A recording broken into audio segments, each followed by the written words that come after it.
Okay, Jack, you come at the left there. We're going to stand still till we make it sound nice and then we'll march off.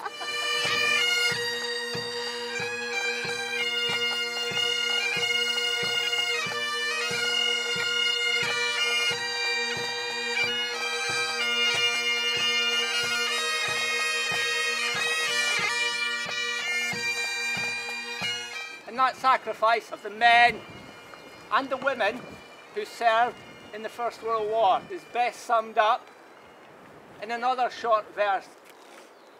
When you go home, tell them of us and say, for your tomorrow, we gave our today.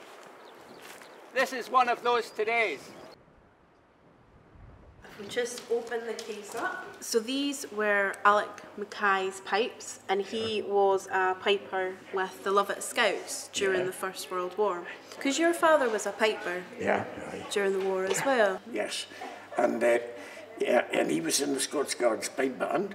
I mean, I wasn't even a twinkle in his eye then. But you know a lot of his tunes, because he was quite a prolific composer, wasn't he? Yes, he was. Yeah, and of course during the war as well, it must have taken a lot of effort to go over the top with the pipes. Oh, hell yes, yes. And then wading through no man's land. No, it was desperate. What we're hoping to do is to get the pipes refurbished so that the new tune that we're composing can be played on the old pipes. Yeah.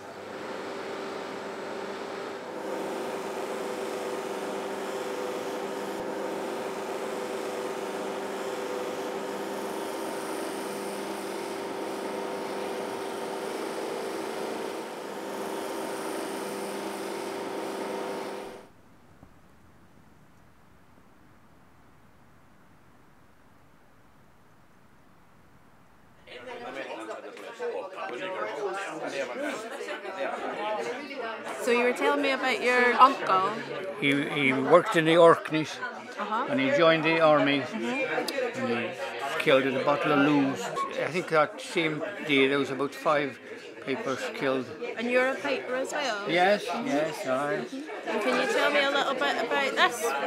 What's called a dead man's penny. After he was killed, they sent out on his medals.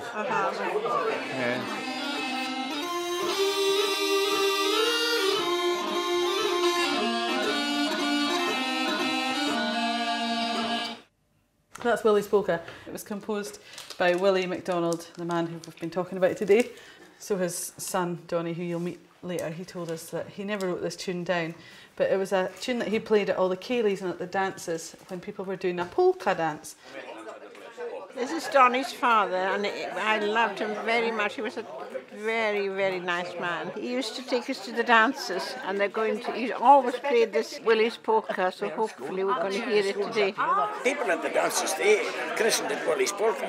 So if he played something else for a polka, they would start shouting, play Willie's polka. And I realised there was only 3 people in the world alive that knew it. That was 3 of his pupils.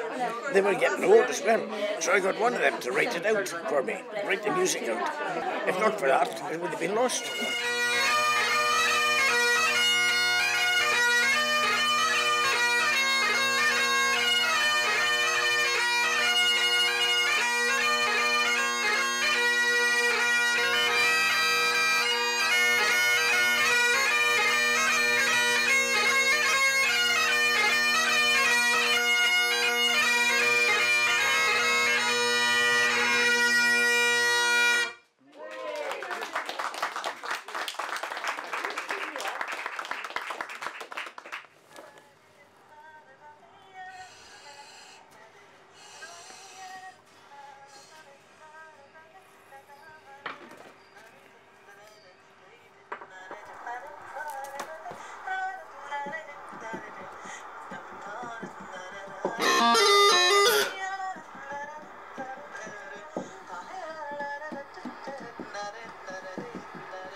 So Fiona, I've got the pipes back.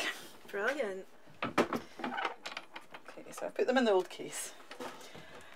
Wow. So they look a lot shinier, don't they? They do, they look great. They've replaced the bag cover and the bag, the pipe bag. It's velcroed in. This time the bag's made of a kind of Gore-Tex waterproof material compared to our original bag here. This is the bag that came off the pipes. Feel it? It's lovely. Very stiff and very sticky. You feel like you want to wash your hands after touching it. They sound lovely when they're played, yeah. They're really good, really pleased with the sound of them.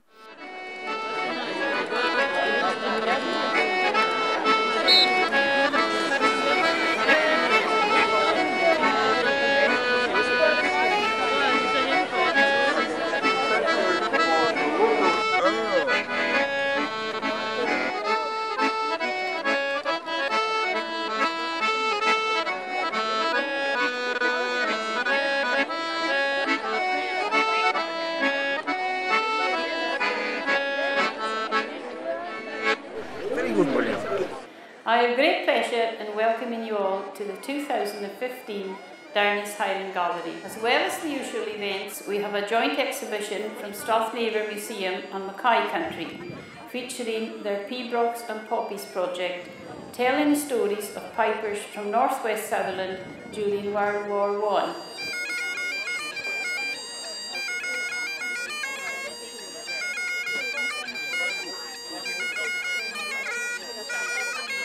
What do you think your father would have made of this project? I think he'd have been very pleased. Quite sure he'd be pleased. Anybody would be pleased because it's great, just to remember all this.